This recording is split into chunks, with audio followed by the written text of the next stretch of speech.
Hello.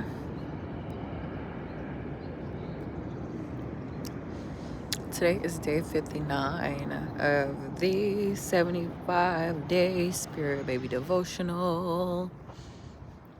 And I'm Jezreel.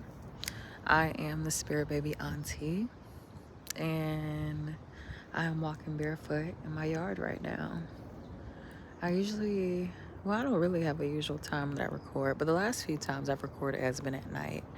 And there are some times when I feel called to record while walking outside in my yard. And most of the time, my feet are definitely touching the grass. So I made a post on my Instagram. And this Instagram is called The Womb Scene.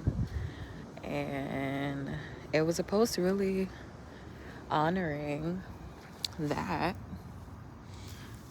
it's a time capsule. It's a part of my journey of being on the internet. It's a part of my journey of expressing myself. And I honored that. There's an airplane passing by, actually, so I'll wait.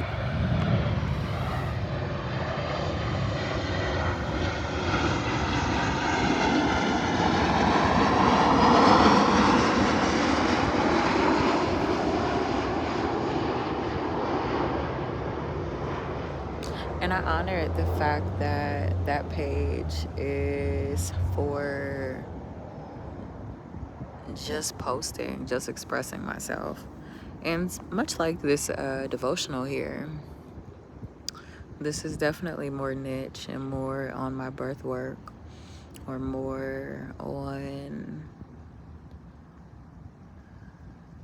yeah, I don't even know if I like to call it work. I really don't like calling it work. It just feels like activism, and it feels like flow, and it feels like something to talk about, and the things that are on my mind and where my soul really calls from. And with the womb scene, it's behind the scenes, because I'm definitely developing my doula page, my page where my clients will find me, where I want them to find me at. But I'm also a creative, a person who's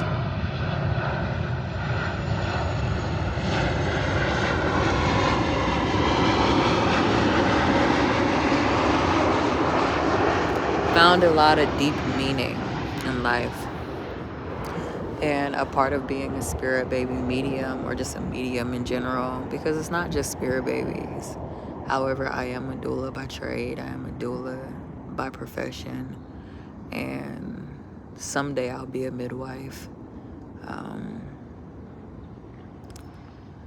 However, nonetheless, as a medium, as an intuitive, as a witchy human, there are depths to this life that I have seen and existed in that have awakened me, have initiated me, have grown me, have shaped me, has walked beside me and handed me wisdom that only can be expressed so much. Like, there isn't credentials to wisdom beyond lived experience. And one of the biggest things is being a woman who gives so many fucks about the rise of women, the rise of femininity, the rise of women who love themselves and respect themselves and honor themselves and desire to be in flow with their biggest expression of themselves and in their power. Like I said, loving oneself is very radical. To continue to find joy, happiness, and the cadence of one's own voice is very, very big and radical as fuck. And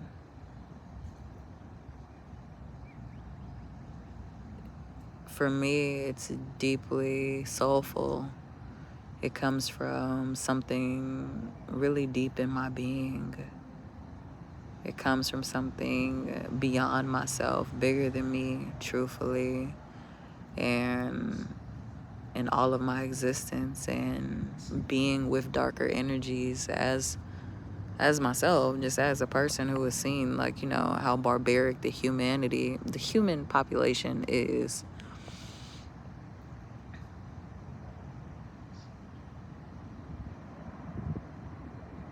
It just carries a lot of weight. The birth threshold is a very, very, very sacred threshold. And it feels as though I need to lean into what I define sacred as. And it's something to be respected. It's something to surrender to and learn from. It's something that only intuition and something beyond the human psyche can hold.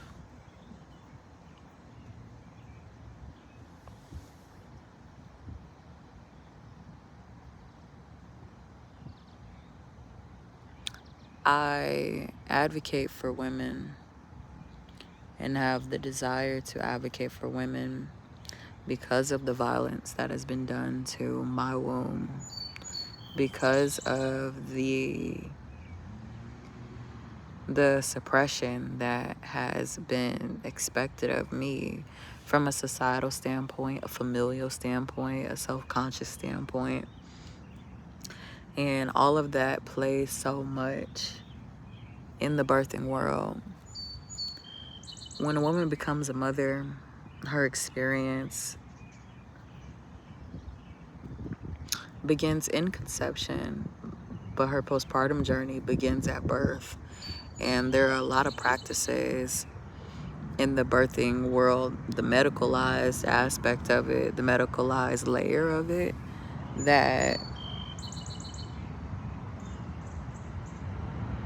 perpetuate the horror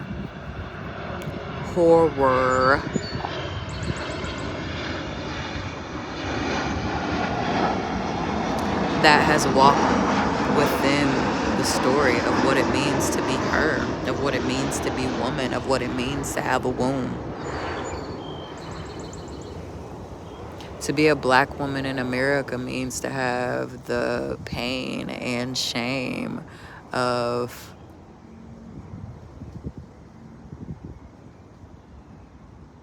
untold stories just lingering around because no one's daring to listen.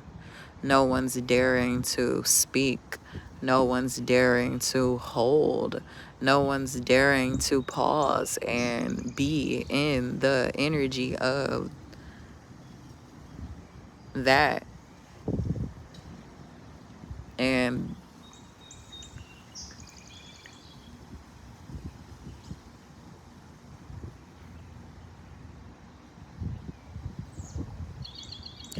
birth has such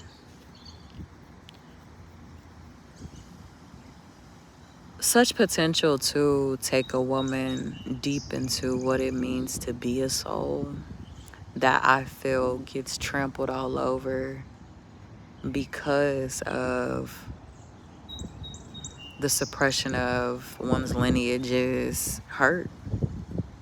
I feel as though it's a very simple statement to make, that holding space for the tail of your red thread can make all the difference in the way that you bring your air into this world. However, it's not so simple to really embody. I can say simple words and it can sound really woo-woo or otherworldly or even crazy, depending on who the fuck is listening. But the truth of the matter is that there is so much power in the woman's body. There's so much beauty, there's so much reverence, there's so much wisdom that we don't have access to when we don't allow a woman to be witnessed. There is so much depth in a woman's journey to retrieving her baby from the ether, from retrieving her baby from her ancestry, from those who walked before her and who no longer incarnate a breathing body. There's so much wisdom in witnessing her move her body to bring a baby down. There's so much to be learned in that. And a lot of the times it gets unwitnessed. It gets passed over. It gets overlooked. It gets overshadowed or overcasted by other shit. Hi.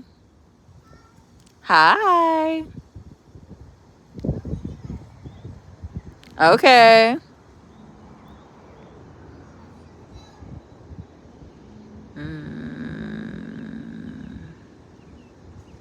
Children are here to teach us so much about ourselves.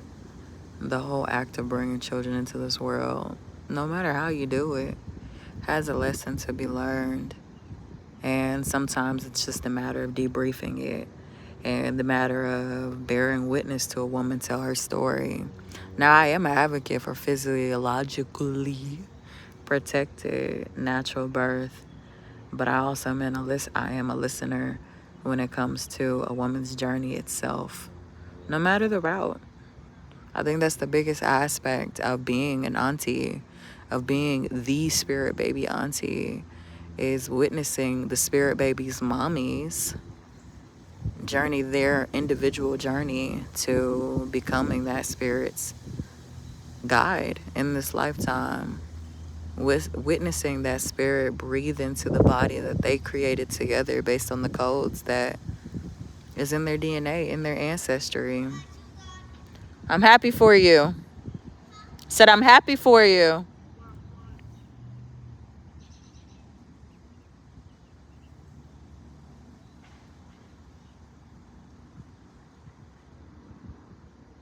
But then that's also the depth of every birth has its place.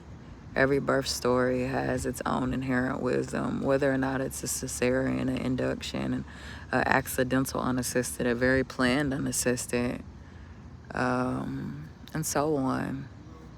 And so on. Even early loss, there's ancestral codes in women who birth babies before that baby is, developed enough to breathe, developed enough to be a living infant. Like, there is so much wisdom in listening to a woman tell you her story.